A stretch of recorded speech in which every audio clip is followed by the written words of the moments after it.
Salam alaikum, bonjour, bienvenue dans la 19e leçon d'arabe. Ahlan wa sahlan bikum fi ad-dars at-tasi' ashar. Aujourd'hui, nous allons voir une nouvelle lettre, à savoir la lettre Shin, et nous profiterons de la même occasion pour parler du singulier pluriel régulier pour les noms dans la langue arabe. Notre mot aujourd'hui, c'est le mot shallalun, shallalun ou shallal tout court si on s'arrête sur le mot. Ce mot commence par le son sha, sha. C'est la lettre shin d'aujourd'hui associée à la fatha, ici marquée en rouge qui est au début de ce mot-là. Le mot shallalun veut dire une chute d'eau, par exemple comme les chutes d'eau de Niagara. Et si on voulait isoler la lettre shin du mot, on obtient la lettre shin dans sa forme isolée. Remarquez bien que la lettre shin ressemble à la lettre sin, sauf qu'elle possède en plus 3 points. Il est par conséquent facile de la localiser dans le tableau de l'alphabet arabe. C'est la lettre qui se trouve juste après la lettre sin. Donc c'est la 13e lettre dans le tableau de l'alphabet arabe. Voyons maintenant comment l'écrire. On a déjà vu la forme isolée, qui ressemble à la forme de la lettre sin, mais avec 3 points en plus. La même chose s'applique pour les autres formes, comme si on l'appliquait à la lettre sin, mais en rajoutant les 3 points. Donc au début, on l'écrit de cette manière-là, car elle s'attache à la lettre qui la suit, comme dans le mot que nous avons vu, savoir le mot shallal, shallal. Au début, elle s'attache à la fois à la lettre qui la précède et la lettre qui la suit, comme dans le mot mustashfa, mustashfa, qui veut dire un hôpital. En fin de mot, on l'écrit de cette manière-là, donc c'est comme la forme isolée, mais sauf qu'on s'attache à la lettre qui la précède, comme dans le mot jaishun, jaishun, ou jaish, si on s'arrête sur le mot. Ce mot-là veut dire une armée. En résumé, nous obtenons les 4 formes d'écriture, la forme isolée, la forme au début, au milieu et en fin de mot, qui sont des formes très faciles si vous avez déjà maîtrisé les formes d'écriture de la lettre sin. En termes de prononciation, c'est aussi facile car c'est l'équivalent du son CH dans la langue française. Donc c'est exactement pareil.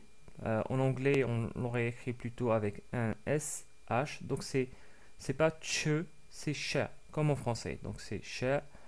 Shin en arabe, c'est l'équivalent de ch avec un CH en français. Et par conséquent, facile de la prononcer avec les différentes formes d'écriture, avec les différentes voyelles. Donc avec fatha, on prononce ch. Avec dhamma, on prononce shu. Avec la kasra, on prononce shi. Avec la soukoun, on prononce sh.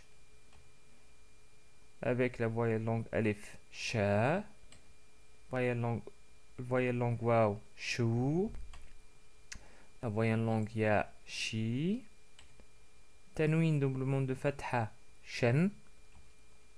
Doublement de dhamma, shun. Doublement de kasra, shin.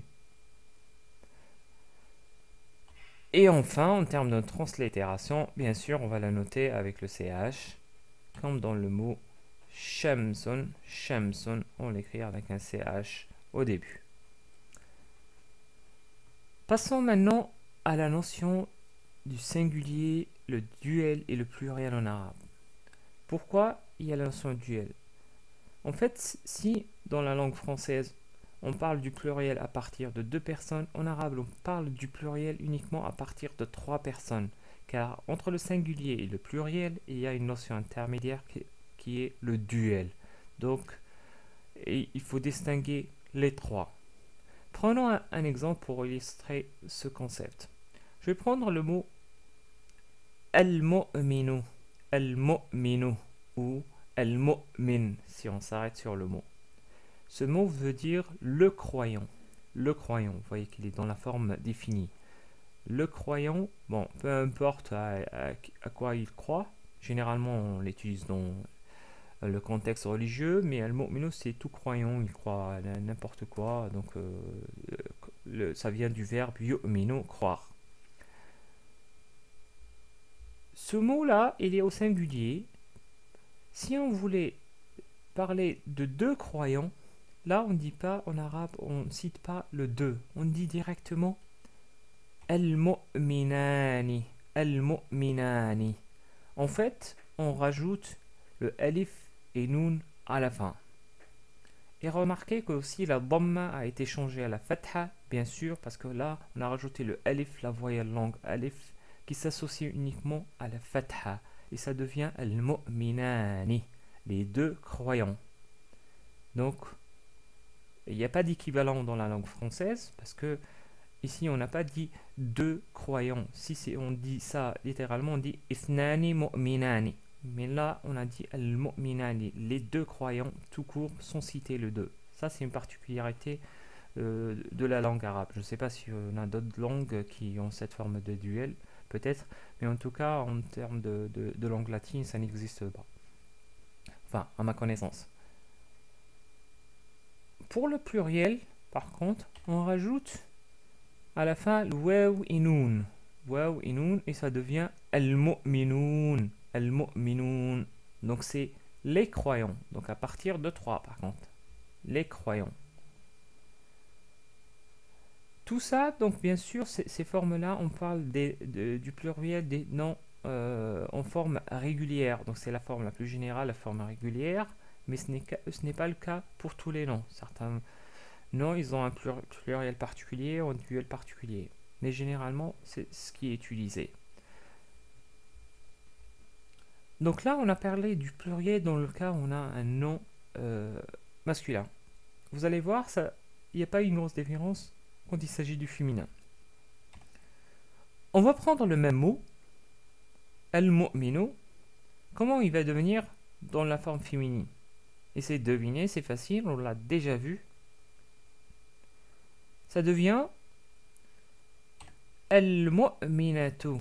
Al-mu'minatu. On a rajouté une ta marbouta à la fin. Et on peut dire, quand on s'arrête sur le mot, bien sûr, rappelez-vous, on peut dire al-mu'mina. Al-mu'mina. Sans prononcer la ta à la fin. Parce qu'on s'arrête sur le mot. Comme on dit maintenant, les deux croyantes. Les deux croyantes. Essayez de deviner. Donc tout à l'heure, on a rajouté alif et noun à la fin du mot. Comment ça va devenir al-mu'minani? Non. Dans ce cas-là, ça va être du masculin. Ben non. On va rajouter l'alif et le noun à la ta marbouta. Et remarquez comment la ta marbouta se transforme en une ta maftouha, une ta ouverte. Parce qu'on rajoute l'alif et noun à la fin et on prononce al-mu'minatani. Al-mu'minatani.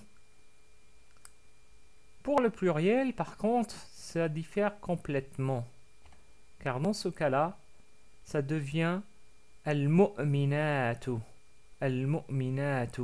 Ou al-mu'minat si on s'arrête sur le mot. Donc là, c'est comme si on a éliminé ta marbouta et on a rajouté alif et ta.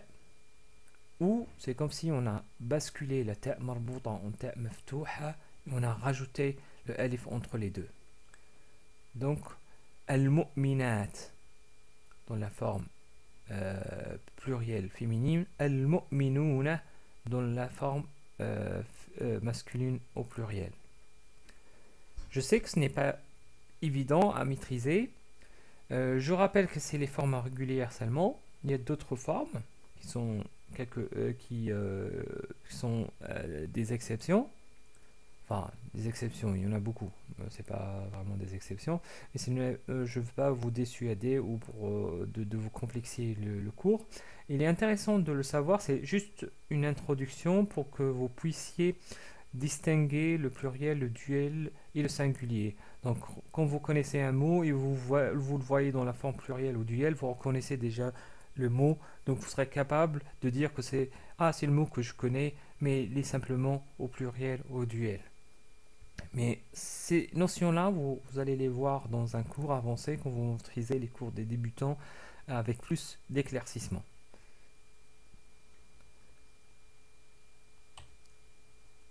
Passons maintenant aux exercices. On va faire un exercice justement sur cette notion de pluriel et de duel. Je vais afficher quelques noms et vous allez me dire s'il s'agit d'un singulier, pluriel ou duel, au féminin ou masculin. Premier mot, musafiruna. Musafiruna. Ce mot-là veut dire, je ne vais pas le vous dire parce que sinon vous allez le connaître. D'abord, dites-moi, c'est dans quelle forme? Est-ce que c'est le pluriel masculin ou pluriel féminin ou le singulier masculin ou féminin, etc. Cliquez sur pause si vous avez besoin de réfléchir. En fait, c'est un nom au pluriel masculin. Pourquoi? Parce qu'il y a la waw et nun à la fin. Musafiruna. Ce mot-là veut dire des voyageurs. Des voyageurs. Donc des voyageurs à partir de 3. Donc il y en a plus de 3 ici. Voyons maintenant un autre mot. Musafirun. Musafirun ou musafir tout court si on s'arrête sur le mot. Je pense que vous l'avez déjà reconnu. C'est un nom masculin singulier. En fait, c'est le singulier du musafirun. Donc musafirun veut dire un voyageur. Troisième mot. Musafiratun. Musafiratun. Ou musafirat. Si on s'arrête sur le mot. Et bien sûr, là, on parle du pluriel du voyageur, mais au féminin. Donc, c'est des voyageuses. Plus que 3, bien sûr. Maintenant, on a le mot musafiratan. Musafiratan. Là, il s'agit du duel féminin du mot musafirun. Donc, il s'agit de deux voyageuses.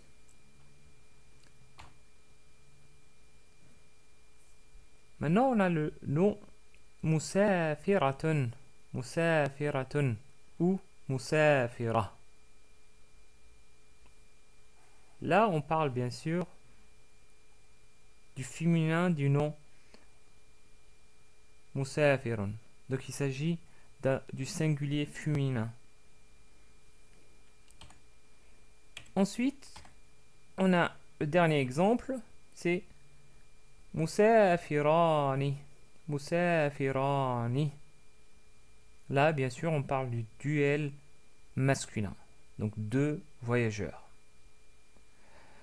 On a fini avec l'exercice. Juste une remarque. Donc, ce mot-là qu'on avait vu, c'est un mot non indéfini. C'est pour ça qu'on voyait, par exemple, le doublement de dhamma à la fin, musafirun, où on voyait le doublement de dhamma dans le pluriel du féminin, musafiratun, et non pas musafiratu.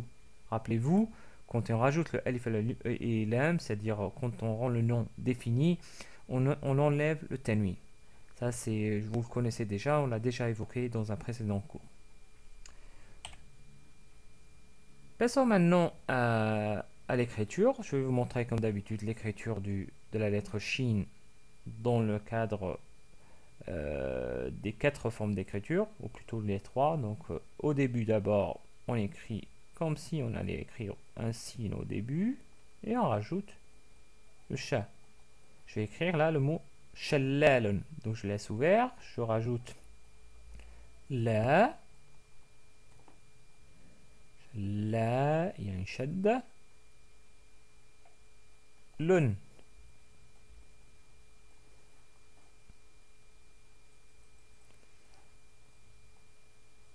deuxième mot.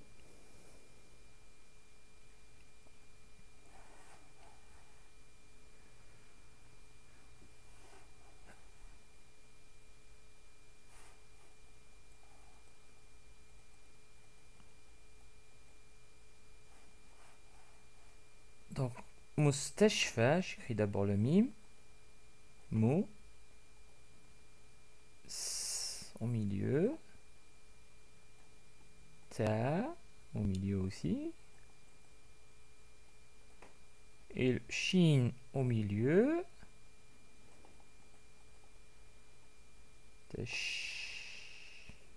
Alors, on rajoute le soukoun. Ensuite, le fa. Fa. Bon, vous voyez ça, c'est pas un ya parce qu'il n'y a pas les deux points. On appelle ça, c'est comme si c'est la voyelle longue alif, mais qu'on appelle alif maqsoura. On l'a pas encore vu, on l'abordera dans un prochain cours, Inch'Allah. Le dernier mot, c'est jaishun. J'écris d'abord ja, et je la laisse ouverte. Je rajoute le ya au milieu, jai. Ensuite, j'écris le shin à la fin. Jaishun.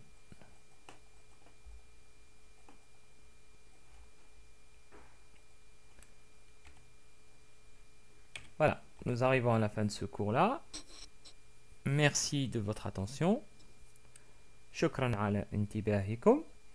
J'espère vous retrouver dans un prochain cours et n'hésitez pas de m'envoyer des commentaires ou des questions qui pourront vous aider.